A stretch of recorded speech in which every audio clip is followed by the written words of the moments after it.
JD, yes, job description. चाहे हम job के लिए अप्लाई करें, चाहे हम जॉब ड्राफ्ट कर रहे हूं, चाहे हम हायरिंग कर रहे हूं, सबसे इंपॉर्टेंट चीज आज के टाइम में जेडी बन जाती है। लेकिन जेडी को लिखने के लिए ना कुछ ऐसी बेसिक चीजें हैं जिनको हम स्ट्राइक करें ना, जिन चीजों को हम अगर सिंक्रोनाइज कर लें तो बस हमारा जेडी ना फुल ऑन बहुत अच्छा बन जाएगा और हमारी हायरिंग में ना काफी परसेंटेज प्रॉब्लम सॉल्व हो जाएगी। लेकिन जेडी को कैसे ड्राफ्ट करें, अगर यही आप सोच रहे हैं तो सही आए हैं, क्योंकि आज हम साथ में मिलकर इसको डिस्कस कर लेंगे। Hello everyone, this is Sugandha and you watching ready to get update and welcome back to my channel. और आज हम डिस्कस करने वाले हैं हाउ टू क्रिएट जेडी। वैसे तो हम कई बार देख चुके हैं कि जेडी कैसे बनाया जाता है, कैसे लिखा जाता है। मैंने बहुत सारे सेशंस में इसको डिस्कस किया है, इनडायरेक्टली और थोड़ा बहुत डायरेक्टली भी, लेकिन एक डेडिकेटेड सेशन नहीं था, इसलिए बहुत ज्यादा रिक्वेस्ट आ रही थी। तो चलिए स्टार्ट करते हैं। 5 स्टेप्स, बहुत ही इजी, बहुत ही सिंपल। प्लीज इसको जरूर नोट डाउन करिएगा, तो आप अपना जेडी बहुत अच्छे से बना पाएंगे। और मुझे भी कुछ जरूर इनपुट्स दीजिएगा अगर मैंने कुछ इसमें से मिस कर दिए, राइट।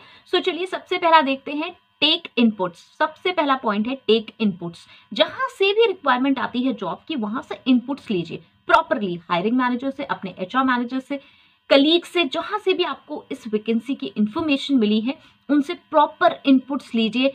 सारा कंप्लीट डेटा एक जगह नोट कर लीजिए। ऑल डेटा आपको गैदर करना है, जो भी रिलेटेड टू जॉब है, जॉब प्रोफाइल है, उसको चाहे ऐसे नोट्स में ऐसे ऐसे ऐसे आप लिख सकते हैं पॉइंट्स में। उसके बाद हम इसे ड्राफ्ट करना शुरू करेंगे। पहले बस सबसे पहला काम यही है कि सारी इंफॉर्मेशन गैदर कर लीजिए, एक जगह लिख लीजिए, क्योंकि जब हम ड्राफ्ट करेंगे ना तो एक साथ हमारे पास सारी इंफॉर्मेशन होनी चाहिए उस वैकेंसी के रिगार्डिंग। किस किस टाइप की, ऑब्वियसली क्या उसका जॉब टाइटल रहेगा, मींस क्या डेजिग्नेशन है ये, उसके बाद क्या रोल रहेगा, क्या रोल्स एंड रिस्पॉन्सिबिलिटीज है, क्या क्या वो काम करेगा, और सिंपल लैंग्वेज में इसको समझिए जिससे कि ड्राफ्ट करने में कोई प्रॉब्लम नहीं आएगी, राइट। सेकंड पॉइंट आ जाएगा स्टार्ट ड्राफ्टिंग। ये जो स्टार्ट ड्राफ्टिंग है, इसमें मैंने इसको डिवाइड किया है 3 स्टेजेस में। अब ये 3 स्टेजेस में मैंने इसको सिर्फ सिंप्लीफाइड करने के लिए डिवाइड किया है, ऐसा कुछ नहीं। अगर आपको ऐसा लगता है कि यार ये पूरा एक पॉइंट आप बोल सकते थे स्टार्ट ड्राफ्टिंग का, तो आप उसे ऐसे भी समझ सकते हैं, लेकिन मैं ऐसे ही करती हूँ डिवाइड करके, क्योंकि ऐसा लगता है कि पता नहीं बहुत सारी चीजें हमें ड्राफ्ट करनी है और कुछ कुछ स्किप भी हो जाती हैं। तो 3 स्टेजेस में हम इसको ड्राफ्ट कर लेंगे। सबसे फर्स्ट स्टेज क्या है, जहां पे भी हम लिख रहे हैं वहां पे नोट करना स्टार्ट कीजिए।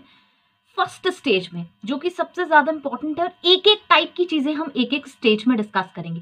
फर्स्ट स्टेज में उसका जॉब टाइटल में जॉब डेजिग्नेशन, उसका functional area, type of industry, ये सारी चीज आपने नोट कर ली एक जगह। इसके बाद इसी में आपको क्या करना है, सेकंड पॉइंट, ब्रीफ समरी एक लिखिए जॉब प्रोफाइल की, क्या काम रहेगा उसको 2-3 मैक्सिमम 4 सेंटेंसेस में, राइट। ये हमें जॉब पोस्टिंग्स में लिखनी होंगी, हमें जो एक हम मेल ड्राफ्ट करते हैं उसमें लिखनी हो सकती हैं, जो जॉब पोर्टल पे हम जॉब पोस्टिंग करते हैं उसमें लिखी होनी चाहिए, ठीक है। तो ब्रीफ समरी लिखनी जरूरी है। उसके बाद थर्ड चीज, रोल्स एंड रिस्पॉन्सिबिलिटीज। ये बिल्कुल सिंपल लैंग्वेज में जो जो काम है एग्जैक्ट वही, नो गार्बेज। मतलब कुछ भी आ रहा है समझ में कि यार ये भी डाल देते हैं, तो ये ना बहुत बड़ी रोल्स एंड रिस्पॉन्सिबिलिटीज हो जाएंगी, उसका कोई फायदा नहीं है।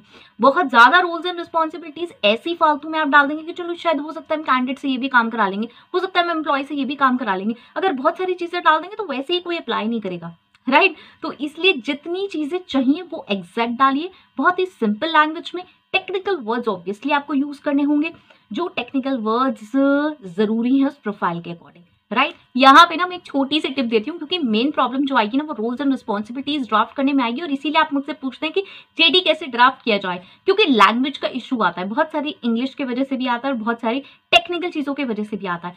तो अगर आपको कोई आइडिया नहीं है, कहीं से कोई हेल्प नहीं मिल रही है, तो सर्च करिए उस प्रोफाइल की जॉब नेट पे, बहुत सारी कंपनीज की, और जो आपको डिटेल मिली है उससे उनके जेडी चेक कीजिए। मतलब आपने, जैसे आपको मिली एक फाइनेंस एग्जेक्टिव की, आपको फाइनेंस एग्जेक्टिव का जेडी बनाना है, आपके पास ना कुछ वो टूटी फूटी सी आप लैंग्वेज ड्राफ्ट नहीं कर पा रहे हैं, ओके। आपको किसी ने बता दिया कि भाई उसको इनकम टैक्स की, जीएसटी की, फाइनेंशियल प्लानिंग की, इस सब की नॉलेज होनी चाहिए, राइट। मतलब फॉर एग्जांपल छोटी छोटी सी चीजें मैंने बताई हैं, तो ऐसा कुछ होना चाहिए। अब आपने क्या करा, यार नहीं समझ आ रहा, लैंग्वेज कैसे बनाऊं, तो आपको क्या करना है, आपको जॉब पोस्टिंग चेक करनी है, सेम फाइनेंस एग्जेक्टिव की, फाइनेंस एग्जेक्टिव जॉब्स चेक कीजिए, आपके पास बहुत सारे पोर्टल्स आ जाएंगे, नौकरी वोकरी या और बहुत सारे पोर्टल्स की जॉब्स आ जाएंगी, उन्हें एक्सप्लोर करिए। जो अच्छी अच्छी कंपनीज जिनके लोगोज वगैरह हैं, आप जानते हैं वेल नोन कंपनीज है, उनके जेडीज उठाइए और वहां से देखिए क्या उनकी जो रोल्स एंड रिस्पॉन्सिबिलिटीज हैं वो आपके काम से मैच हो रही हैं, राइट। तो यहाँ से आप वो रोल्स एंड रिस्पॉन्सिबिलिटीज पिक कर सकते हैं। नाउ यहाँ पे आप हो सकता है मुझसे कहें कि भाई ये तो चीट गेम हो गया। ये चीट गेम नहीं है। आप एग्जैक्ट अगर सारा कुछ ऐसे उठा के चिपका देंगे तो ऑब्वियसली वो कॉपी एंड पेस्ट है, ठीक है। आपको ऑब्वियसली अपना माइंड यूज करना है कि इसमें से क्या चीज आपको चाहिए और क्या नहीं। और आइडिया हमेशा लिए जाते हैं, आइडियाज हमेशा लिए जाते हैं, मतलब नॉलेज ऐसे ही स्प्रेड होती है कि मुझे इतना पता है, अब इसके आगे का मुझे समझ नहीं आ रहा है तो मेरे को कहीं से तो गाइडेंस लेनी पड़ेगी। तो ये वही है, ओके। तो आप सारा उठा के उसको ऐसे मत एज इट इज पेस्ट कर लें, देखिए उसमें क्या क्या चीजें हैं, कौन सी चीजें आपसे मैच हो रही है, उनको लीजिए। एक चीज का ध्यान हमें और रखना है, रूल्स एंड रिस्पॉन्सिबिलिटीज ड्राफ्ट करते समय कि ग्रामेटिकल एरर्स नहीं होनी चाहिए। अदरवाइज जब भी कैंडिडेट देखेगा वो कहेगा यार कंपनी को तो वैसे ही कुछ नहीं पता, ग्रामेटिकल एरर्स इतनी सारी करी हुई है, यहाँ मैं क्या जॉब के लिए अप्लाई करूँ, राइट। तो यहाँ पे हो गई ये तीसरी चीज, फर्स्ट स्टेज ही चल रही है हमारी। और अब आती है हमारी कीवर्ड्स। यस, कीवर्ड्स भी ना अभी जॉब डिस्क्रिप्शन में नोट कर लीजिए, क्योंकि क्या होगा जब हम जॉब पोर्टल पे जॉब पोस्टिंग करने बैठेंगे ना तो हमें कीवर्ड्स ही याद नहीं आएंगे, राइट। तो कीवर्ड्स जो उससे रिलेटेड हैं, बहुत अच्छे अच्छे जो की होते हैं, अक्सर लोग यूज करते हैं, प्रोफाइल में यूज होने चाहिए और रिक्वायर्ड हैं, उनको भी प्रॉपरली वहीं पे नोट कर लीजिए। तो यहाँ पे एंड हो जाता है मेरा फर्स्ट स्टेज। अब आ जाते हैं सेकंड स्टेज पे। सेकंड स्टेज में आ जाएगी एलिजिबिलिटी क्राइटेरिया। एलिजिबिलिटी क्राइटेरिया में एक तरीके की चीजें हम इंक्लूड करेंगे, मतलब अगर कोई कैंडिडेट एलिजिबल है नहीं है, वो किन 3 चीजों से देखा जाएगा। फर्स्ट इज क्वालिफिकेशन, फिर एक्सपीरियंस और फिर लोकेशन। मतलब अगर आपके यहाँ ऐसा है कि आपको स्पेशली किसी लोकेशन का पर्सन चाहिए, किसी क्वालिफिकेशन का पर्सन चाहिए और एक्सपीरियंस का पर्सन चाहिए, राइट, तो वो चीज हम सेकंड स्टेज में सेट कर लेंगे। मतलब क्वालिफिकेशन जैसे मुझे ग्रेजुएट चाहिए, होना ही चाहिए। एक्सपीरियंस जैसे चाहिए मुझे 2 इयर्स 3 इयर्स, राइट, एग्जाम्पल है, सिर्फ इमोशनल ना हो, फ्रेशर्स, ओके। उसके बाद थर्ड है मेरा लोकेशन, जैसे मुझे किसी स्पेसिफिक दिल्ली एनसीआर से ही कोई बंदा चाहिए, ओके। सो यहाँ पे हमने सेकंड स्टेज में वो चीजें लिख ली। अगर आपके में ये सब कॉमन है तो भी उसको वही नोट करिए, क्योंकि एक जेडी बना रहे हैं, पूरा एक बार बना के ना छोड़ दीजिए, कभी दिक्कत नहीं आएगी। एक बार लिखकर छोड़ दीजिए अपने नोट पैड में, जहां भी बना रहे हैं, सिस्टम में बना रहे हैं, वंस फॉर ऑल एक बार हमारा ये जेडी बन के तैयार हो जाएगा। थर्ड आ जाएगा हमारा स्टेज 3, जहां पे हम ऐड करने वाले हैं कॉन्टैक्ट डिटेल्स एंड कंपनी की डिटेल्स। यस, कॉन्टैक्ट डिटेल्स मतलब कैसे अप्लाई करना है, कहाँ पे अप्लाई करना है, ईमेल आईडी या कॉन्टैक्ट नंबर जिसका है, कॉन्टैक्ट नेम मतलब जो पर्सन है एचआर या जो भी एग्जेक्टिव, और उसके बाद कंपनी की information. Now this is very important और ये गलत नहीं होनी चाहिए। इसमें एक भी छोटी सी बड़ा चढ़ा के आप कुछ भी नहीं लिख सकते हैं कि बहुत सारे कैंडिडेट्स आ जाएंगे ये भी लिख देते हैं 5 ईयर प्लान, ये है वो है वो है। नहीं नहीं, आपको ऐसे कुछ नहीं लिखना है। जो कंपनी की एक्चुअल चीजें हैं वही लिखनी है। मतलब हो सकता है आप इसमें मेंशन करेंगे कंपनी यहाँ एस्टेब्लिश हुई थी, फिर इसके ओनर्स ये हैं, ऐसे ऐसे करके कुछ 10-15 लाइन्स हो सकती हैं, कुछ ज्यादा नहीं है तो अराउंड 4-5 लाइन्स तक तो कुछ ना कुछ होगा ही आपकी कंपनी में, राइट। तो उसको आप लिख सकते हैं। यहाँ पे मैंने इसलिए ये बोला क्योंकि देखिए small scale to mid to large किसी में भी आप काम कर सकते हैं, तो वहां पे डिफर करेगा कि कंपनी कैसी है, उसके हिसाब से आप कंपनी की एक समरी लिख सकते हैं, ओके। सो ये हो गई हमारी थर्ड स्टेज, या मैंने अगेन कहूंगी कि स्टेज में इसलिए डिवाइड किया है जिससे कि सिंप्लीफाइड हो जाए। आपको ध्यान रखे यार, चल पहले हमने ये निपटा लिया, सेकंड हमने ये निपटा लिया, थर्ड हमने ये निपटा लिया, ऐसे ऐसे करके मेरी हो गई। तो यहाँ सेकंड पॉइंट में ना ज्यादातर चीजें हो गई हैं, लेकिन हम तीसरी चीज पर जरूर आएंगे, वो बहुत जरूरी है। Third is proof read. Yes, खुद से पहले प्रूफ रीड करिए सारा। भाई मैंने सही से सारा लिखा है नहीं लिखा है, अपनी गलती ना अक्सर नहीं समझ में आती, तो अब किसी दूसरे पर्सन को जरूर प्रूफ रीड कराना पड़ेगा, पढ़ा भी चाहिए। तो यहाँ हमारे कलीग्स हो सकते हैं, हमारे मैनेजर्स हो सकते हैं। कलीग्स में अगर आप उनसे शेयर कर सकते हैं तो बिल्कुल कर लीजिए। अगर ऐसा कुछ इशू है तो बिल्कुल आप अपने मैनेजर से जरूर प्रूफ रीड कराइए। और फोर्थ इसी के साथ आ जाता है, जब हम वहां जा ही रहे हैं तो यार साइन भी ले लेते हैं, अप्रूवल भी ले लेते हैं।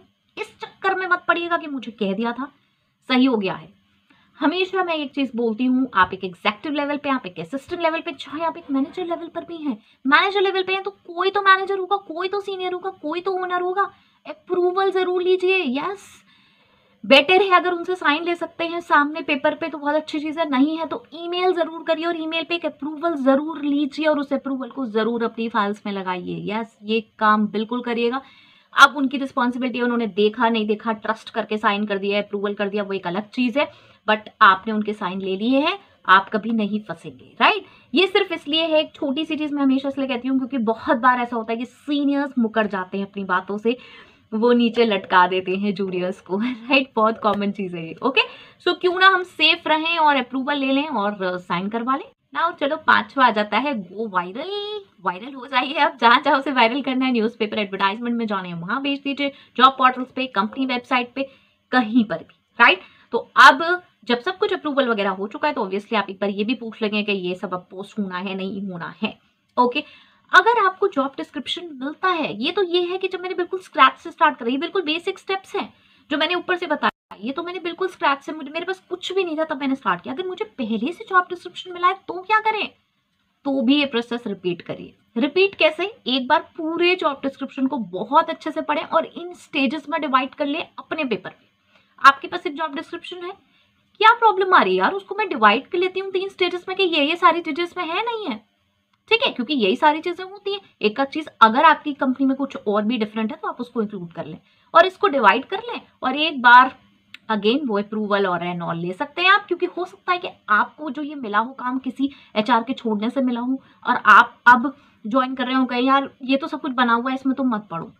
क्यों नहीं पढ़ो यार, मैं काम करने जा रही हूँ, मैं एक नया काम ले रही हूँ और मैं नई वैकेंसी पे काम करने जा रही हूँ, ये अब तक मेरे पास नहीं था, हो सकता है इसमें जॉब डिस्क्रिप्शन में कुछ गड़बड़ हो, तो प्लीज ये प्रोसेस आप रिपीट कर सकते हैं, कोई इसमें इशू नहीं है। एक बार दिखा तो सकते हैं, अप्रूवल तो ले ही सकते हैं जब सामने बात करेंगे तो, ठीक है। So I hope so this was helpful. जिनकी क्वेरी है, बहुत सारे लोगों ने मुझसे क्वेरी पूछी है, अब यहाँ पे आप चाहे टेक्निकल प्रोफाइल में काम कर रहे हैं, नॉन टेक्निकल में कर रहे हैं, ये प्रोसेस बिल्कुल एप्लीकेबल होगा। स्पेशली कुछ और इसमें पूछना चाहते हैं, किसी का जेडी पूछना चाहते हैं तो भी मैं बता सकती हूँ, लेकिन ये कहीं ना कहीं कंपनी पे बहुत ज़्यादा डिपेंड करता है कि आपकी कंपनी में किस तरीके का काम हो रहा है। मतलब एक जैसे वेब डेवलपर है या एक सॉफ्टवेयर इंजीनियर है तो उसके डिफरेंट डिफरेंट काम कंपनी के अकॉर्डिंग हो सकते हैं, स्पेशली अगर स्मॉल स्केल है, मिड लेवल है, लार्ज है तो भी डिफरेंट हो सकते हैं, कंपनी टू कंपनी भी डिफर कर सकते हैं। तो ये आप ज़्यादा अच्छे से समझ सकते हैं कंपनी की रिसर्च करके, हायरिंग मैनेजर से डिस्कस करके, मैनेजर से डिस्कस करके। ये मैं अगर जॉब डिस्क्रिप्शन दूंगी तो बहुत डिफरेंट होंगे। स्टिल अगर आपको कोई क्वेरी है, आप कहते हैं कि भाई इसका जॉब डिस्क्रिप्शन मैम समझ नहीं आ रहा, तो चलिए हेल्प ट्राई, राइट। और इसमें कुछ और आप बताना चाहते हैं, बहुत सारे एचआर्स मुझे पता है देखते हैं लेकिन वो रिप्लाई नहीं करते, कुछ भी नहीं बताते, कुछ भी नहीं कहते, तो प्लीज मैं आपका वेट करूंगी कमेंट सेक्शन में। हेल्पफुल है मुझे जरूर बताएं। नेक्स्ट वीडियो तक के लिए all the very best, stay happy, stay safe, thanks for watching, bye bye.